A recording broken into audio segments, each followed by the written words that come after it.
2024 is drawing to a close, and this has been the year of Jannik Sinner. The question we're asking today, is it as good as the big three? And where does Jannik Sinner rank?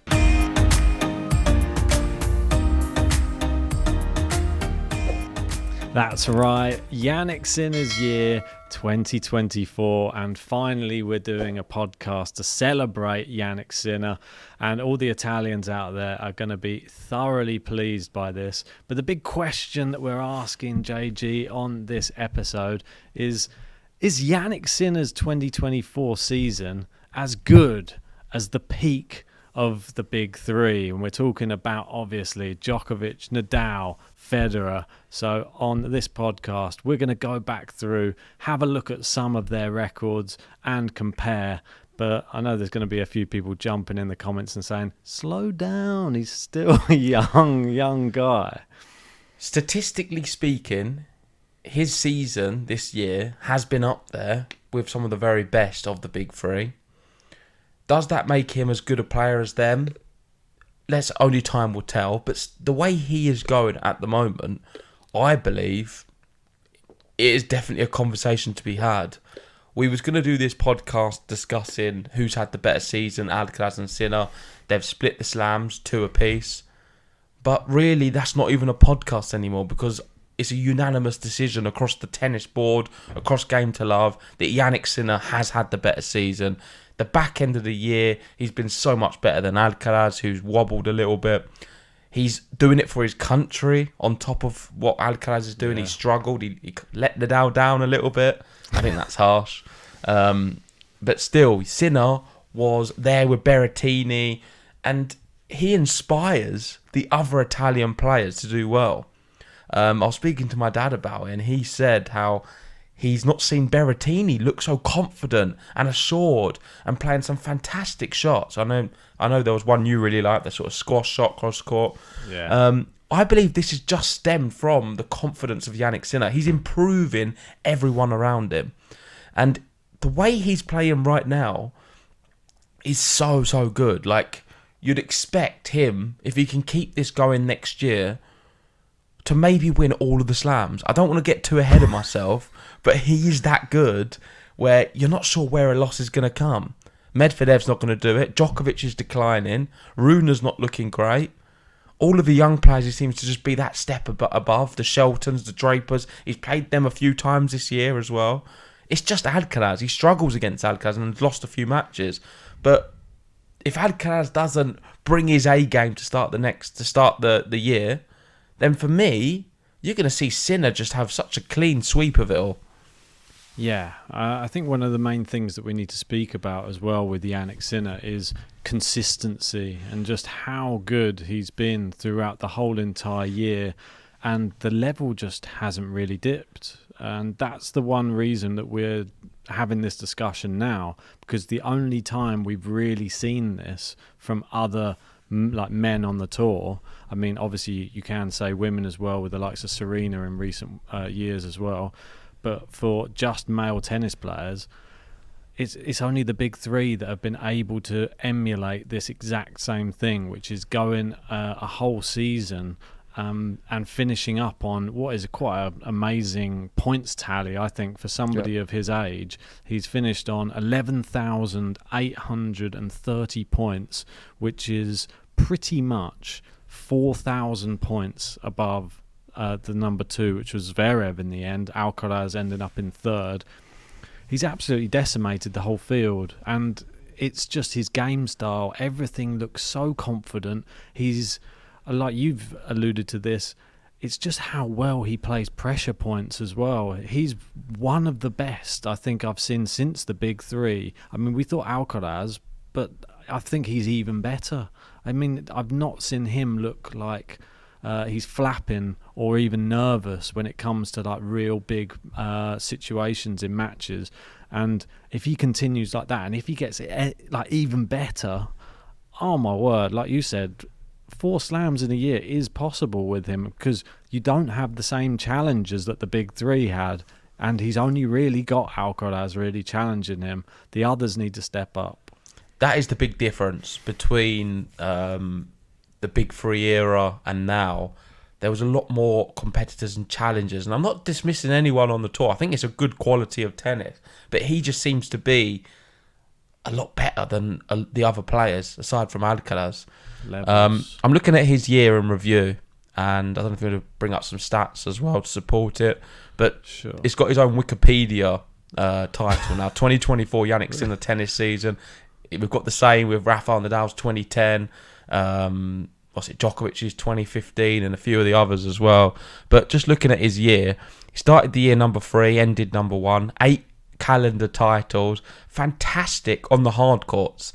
Calendar prize money, close to 17 million, which is incredible. Wow. Must be the most.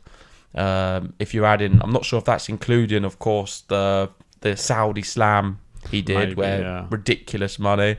And looking at the titles he's won from the start of the year to now, you've got the Australian Open, you've got Rotterdam, you've got Miami, you've then he went on to win Halle, he then won Cincinnati, the US Open, very good on the hard court, Shanghai, and then ends the year in November with 2 big titles, the ATP Finals and the Davis Cup for his country. So he's in such good form, and when it comes to hard court tennis, he is up there with the likes of prime Rafael Nadal. No, sorry, prime Roger Federer. I like it. You just tried to squeeze Rafa in there for a second, but I completely agree. It is scary what he's doing on a hard court, and him and Roger Federer. I mean, what a great person to be sort of put into the conversation with, because I mean, there's going to be people that are growing up now and just coming into tennis and just starting to watch it and starting to get used to just getting into watching professional tennis.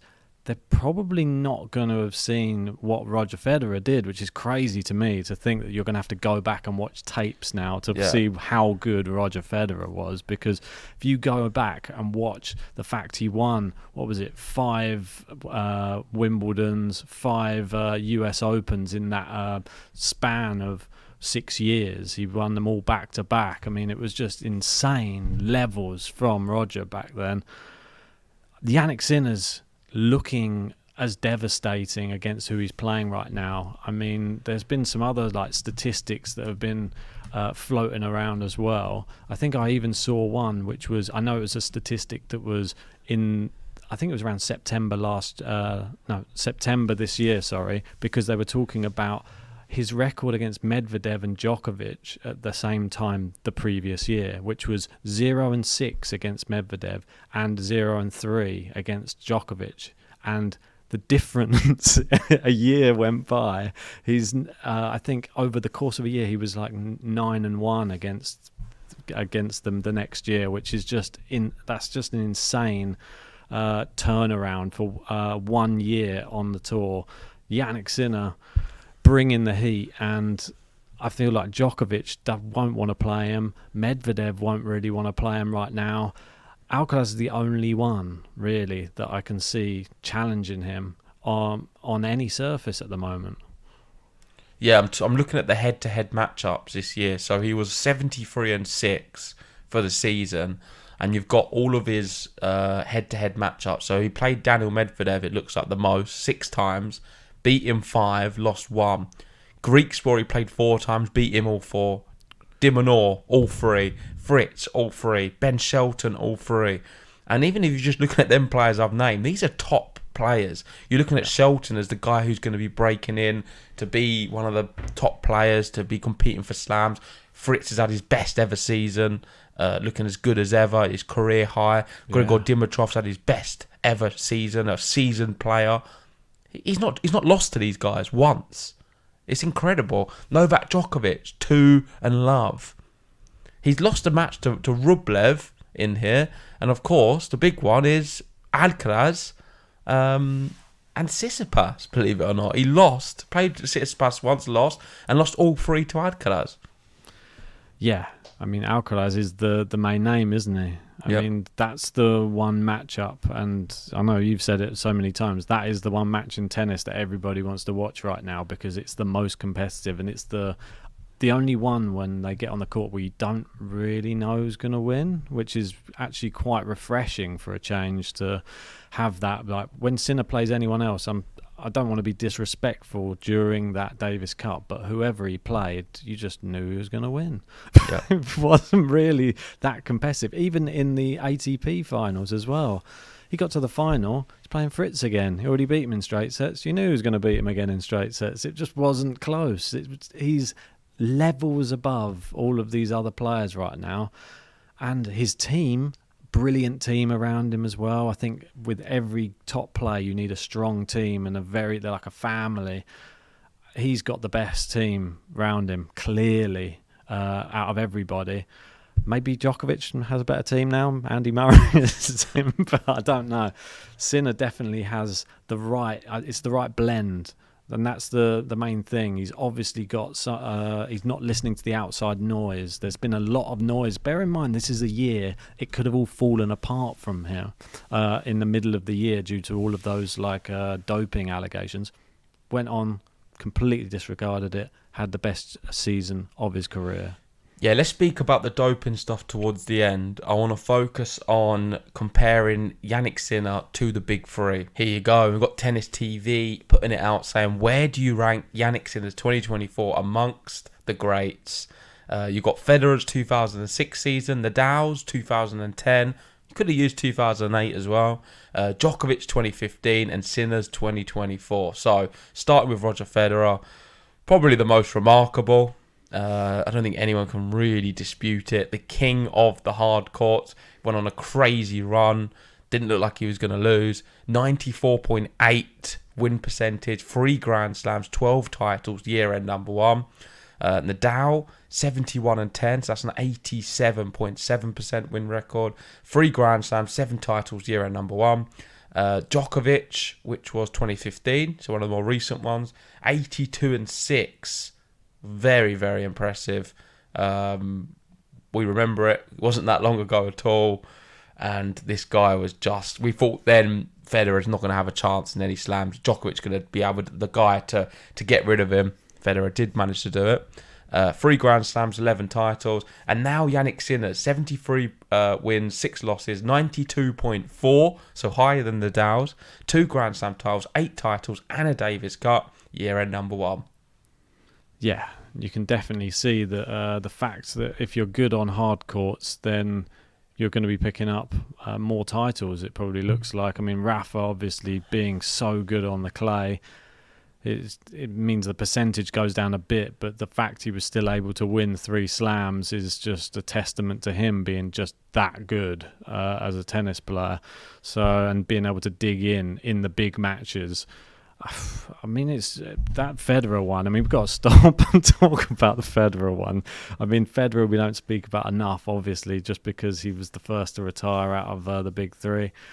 92 wins in a calendar year is just ridiculous. Let's bring up the stats where you've got all the players of all time, because that's quite an interesting one. You can see how high Federer is. Here we go, and here's the big list of all of the win-loss records, the best ones we've got with the percentages here. And you can see in the Open era, you've got John McEnroe there at the top with 96.5%, only losing 3 matches in 1984, 82 wins. And there you go, Connor's there in a second. I mean, 94 wins and 4 losses. Brilliant as well, 95.9%. And you can see there, Federer with the 2005, 2006. I mean, he was on another That's the planet. best part about it, that he did it back to back. And you can even include 2004 in there, which isn't too far down. Yeah. 3 years of utter dominance from Roger Federer. Yeah. The reason I like this tweet is because are we going to see now this from Jannik Sinner? We've seen a 92.4%er. For me, if Sinner wants to be up there with the big three in what they're doing, tracking, of course, he's not got there yet, there's a lot of time to go, then I would like to see him for the next 2 years go 90% plus on the next 2 years. 70 plus wins, 80 plus wins, and just do it on the clay as well. And And for then, I think it's going to be difficult to ignore him, because by doing so, he would have picked up maybe another 4 slams or so. And then the whole world is going to be Sinnermania. Yeah, because if the way we're looking at it now, We need consistency from him. Sinner, is he 23 years old right now? Is that? And Roger Federer, 2004, I believe, 23 years old as well. So this could be the start of that same pattern. I mean, I'm all for it. I mean, I love, if you've watched the podcast for a while, even if you haven't, you should know one thing about me. I love records, and I love people breaking records. I love watching Djokovic do it. I loved it even when Nadal became the first guy to get 21 slams. And I'm going to love it if somebody breaks all of those records again, because I just love just watching history. That's what I love more than anything. Jannik Sinner, we've got an opportunity, or he's got an opportunity right now, to actually take the bull by the horns and go. He could do even better. I mean, you've seen how good this year is. You're not factoring in something very important, and that's why I said we'll save it towards the end of the video. He may be banned next year. He may be banned for more than 1 year. He may not be able to play certain events. We don't know what the future holds with this whole scandal over his head. There's a lot of talk in the media. I'm not going to get into all the organisations and the names, because it's all frustrating to me. But we don't know what the future holds. So let us know in the comments section. What do you think is going to happen with Jannik Sinner? Do you think he's going to be banned for some time? Do you think he's going to be able to play a full season? Do you think it's going to maybe disrupt his mind? Is he going to be able to play but just not be the same player because it's all looming over him? It didn't seem to affect him too much this year, I must admit, because he's ended the year so strong. And the moment it all become public, we didn't really see many losses from him still. He was still going at the same rhythm, playing the big events, doing so well. Disappointing not to see him at the Olympics, for sure. Yeah. Because that opportunity only comes around every 4 years. And apart from that, I can't really see any negative post the news with his tennis. He's been present and very, very good. So I don't think that's going to impact him. The big impact is he going to be able to play? Because as long as, for me, as long as you allow him on the court, allow him to play tennis events, he's going to have his calm composure, the ridiculous ball striking, which we should speak about as well, because it's crazy, isn't it? He strikes with the forehand. It's very Roger Federer-esque. It's effortless. Doesn't look like he's putting much on it. The drop shots have gone up ridiculous level. The serve's so much better. The backhand's fantastic. Great hands. There isn't an actual weakness in his game. Mentally so attuned as well. So I just hope he can play. We'll see what happens. Definitely uncertainty. Yeah, I mean, there's been some people obviously out in his support, the likes of Alcaraz believing everything that he says, and then you've got the other people who are completely against him. Nick Kyrgios being the main man who still keeps pushing the narrative that I think he's still feeding other stuff out on Twitter about, like, Mikhail Emo, who got suspended, but it's completely different circumstances apparently, because he missed 3 out of I think there were 3 drug tests he missed or something. It wasn't the same type of scenario at all. But let's not get bogged down in all of that type of chat. Let's have a look at some more of the statistics. Obviously, the one big thing, like we've been speaking about with Jannik Sinner as well, the era in which you're playing and the players that you're going to be up against and the quality and how difficult it is has to be sort of taken into question as well, because you know that when we had the big 3 playing, they're playing against each other, and a lot of those losses that they're receiving are coming at the hands of each other. And like you saw with Sinner this year, 3 of the losses are from Carlos Alcaraz. So if he's able to suddenly level up a bit more on the clay courts and the grass courts, then those losses may disappear as well from his record. And Alcaraz is going to have to find something extra. He's going to have to not be so physical in the way he plays his tennis, because all he's going to do is end up being like another Nadal. You'll end up injured, and maybe play less exhibitions too. Well, and then Jannik Sinner will be like your Djokovic, nice and supple, very, very like motivated, very, very like machine-like in the way that you can get every ball wherever you want it, and I'm not putting in any extra effort unless I have to. And then there's always another level with Jannik Sinner, and the serve's amazing these days as well. He's got every trick in the book, it seems, and I'm not really sure if anybody can live with him on a hard court. And that's what I was going to say to you about the Olympics as well. Like the Olympics, I think him missing the clay court Olympics is fine, because I think he's going to win a gold on hard court. It doesn't matter as long as they put an Olympics on a hard court, he'll probably win it. You say that, but 4 years is a long time in sport. We don't know what's going to happen in 4 years. There could be another wonder kid on the block. That's something to consider when we're looking at the big rivalry with Rafa and Roger. You wasn't expecting the young Serbian Nole to appear and do what he's done. So exactly. Let's be measured in our approach. We don't know who there's going to be right now, but there could easily be someone who turns up. And speaking about the Olympics, it's a good segue really for what I wanted to speak about next, and that is the impact he's had on Italy as a nation. Italy, historically, very sporting country, predominantly football, I would say. They've had a lot of success in World Cups and in their league teams. They've got some fantastic teams like Inter, Juventus, AC Milan. But right now, on the Gazzetta dello Sport, all of the publications, all of the Italian TV, they're focusing solely on this guy. When he was playing in the Tour finals, it was on mainstream TV.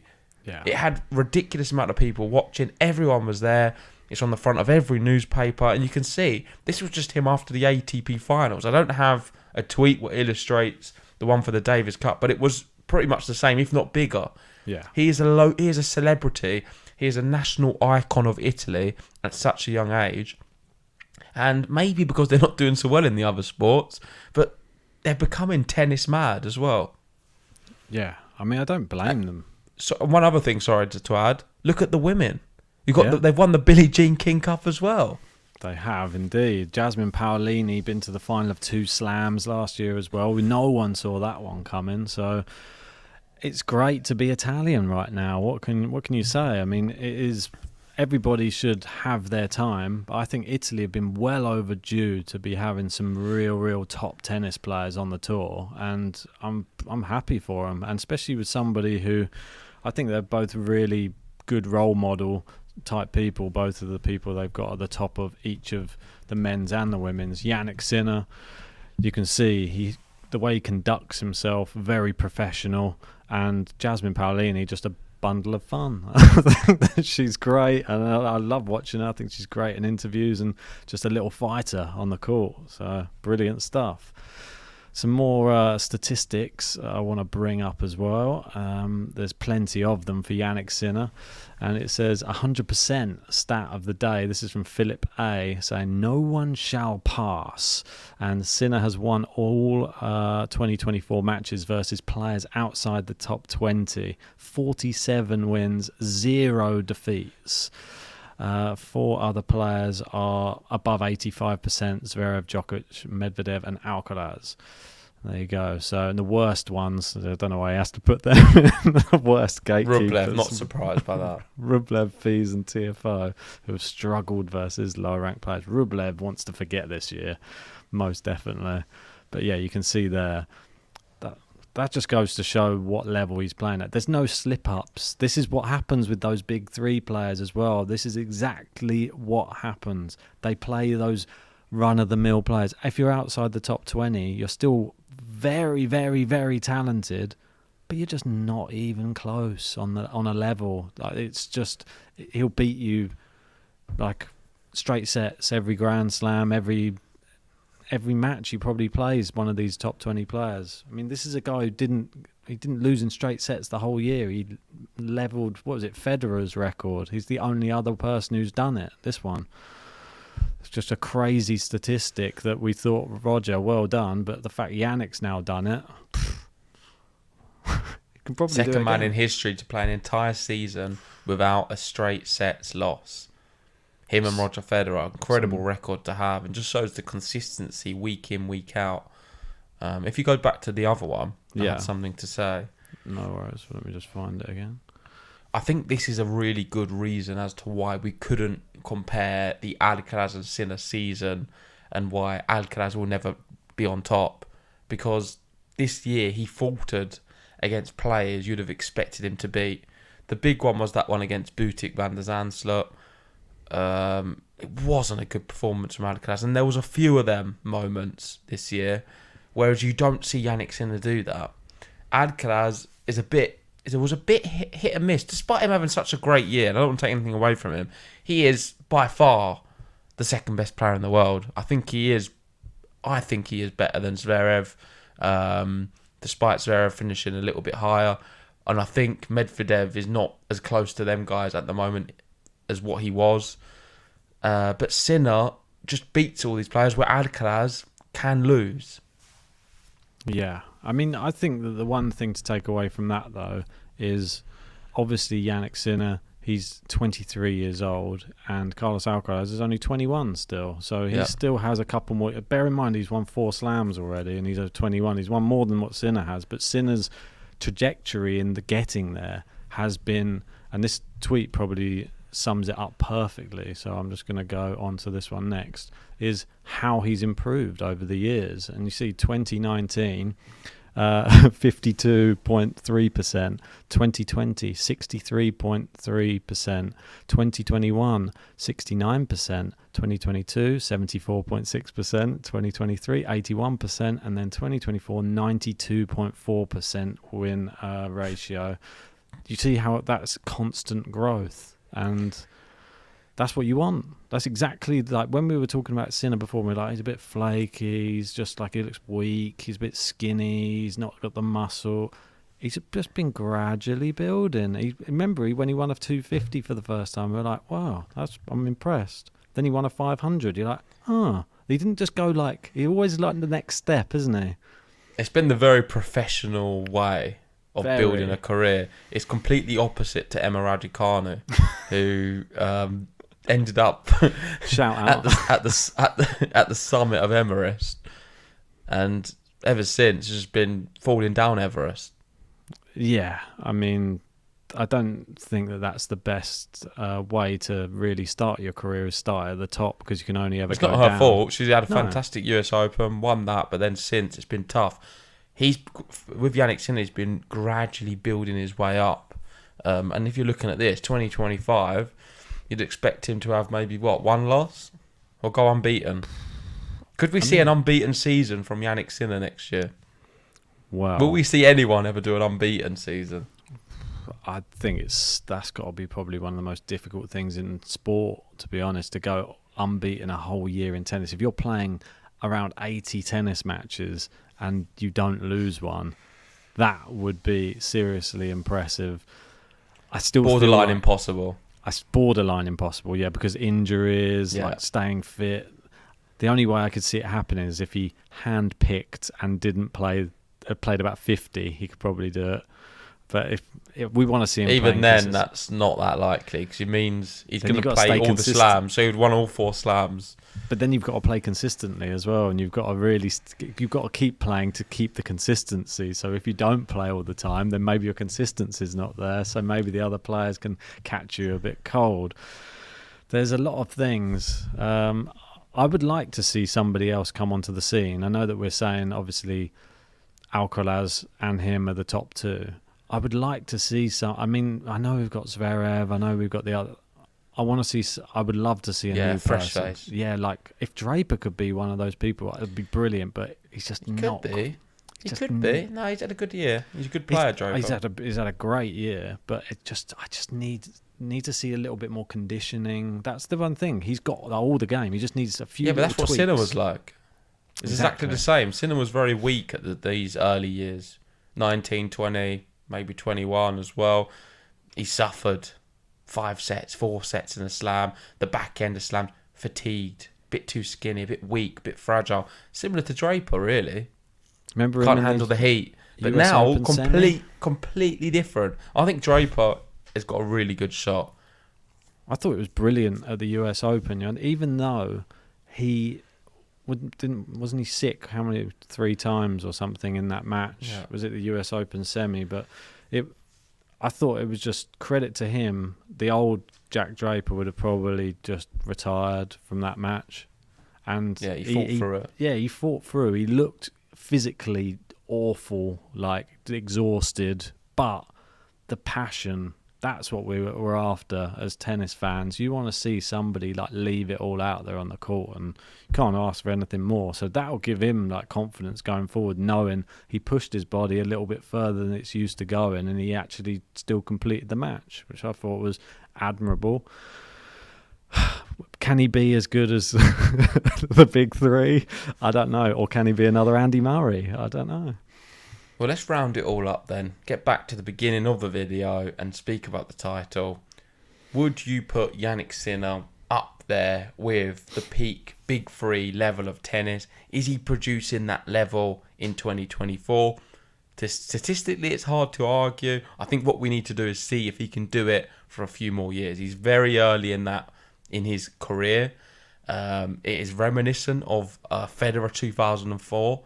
Are we going to see 2 big years followed up from Sinner? And if we do, then I think it's difficult for even some of the haters to dismiss Jannik Sinner. He is here to stay. He's here to win a lot of slams. And let's see, are we going to see him compete with some of the big three numbers come the end of his career? I think it's really possible. I mean, I'm going to throw it out there, and I'm just going to say it. I know that I would tore into, I think it was Mats Wilander who actually came out and said, I think that Sinner's playing tennis which is surpassing the big three. That's what he said. He said it's better. That's too much. I think that was too much. But I actually, when it came to the end of the year and I was watching Sinner play, I actually understand where he's coming from. And that's, I think it's on par. It's on a par. It's just the level of... It's the best of the best we're seeing from him. And it is big three level. It's hard to just dispute that. But to say he's surpassing them, I don't know what Wilander's talking about. That's ridiculous. Yeah, but I think it's just how he's dealt with the likes of... He beat Djokovic, obviously, in that final. He's not surpassed them, though. It's a decline in Djokovic. Yeah, exactly. You can't give... There's no argument you can tell me that he's surpassing them. No. Level-wise. That's ridiculous. And that was another thing that I just wanted to say about, obviously... that era of the big three, like they had to play each other, and the only thing with Jannik Sinner, we need more competitive players to be able to make that same argument. Like, for example, Djokovic in 2011, I think he had a 10 wins to 1 loss record against Nadal and Federer that year. That type of record. If you could have that record against the likes of Alcaraz and another great player who's in this era as well, then I think we're talking big three level. Yeah, that's a good point. I think we'll wrap it up there. Thank you everyone for joining us on this podcast. If you haven't already, give us a like, subscribe if you are new and just found us. And leave some comments. I'm interested to hear what you guys think on this debate. Where do you rank Jannik Sinner's 2024 season? It's been fantastic. Do you think he's going to play next year? Do you think Alcaraz is going to up his game? Are we going to see Jannik Sinner dominate in the slams? Are we going to see him improve on the clay courts, improve on the grass? He's by far the best hardcourt player. You don't think he's going to lose that? It's very similar to a Roger Federer. And we're in store for a very fascinating year. But we're not left with 2024. We've not even hit December yet. So me and Ben are going to be doing some more podcasts, speaking about the year and some other fun categories as well. We'll have our Christmas quiz. That's it. Christmas Q&A, sorry. Not a quiz. What we do every year. I'll get my Christmas hat out. We've got the awards. We've got a few other bits going on. So stay tuned on the channel. Anything left to say? No, make sure go follow us on Spotify, Apple Podcasts, and if you want to leave us a nice 5-star review, we'll be very grateful. All right, thanks guys. See you soon. Forza.